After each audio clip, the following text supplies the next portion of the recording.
Warga Palembang yang terlantar di Kamboja masih belum bisa dipulangkan.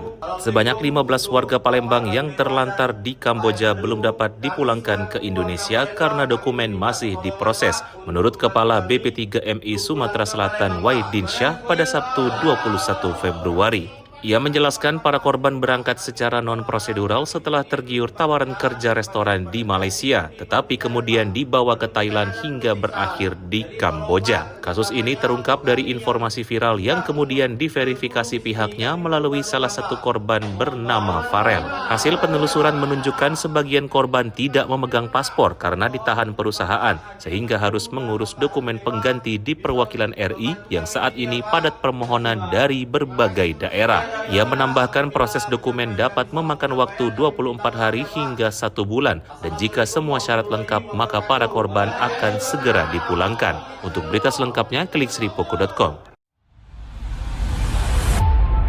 Saksikan Saksi Kata hanya di YouTube Sri Poku TV.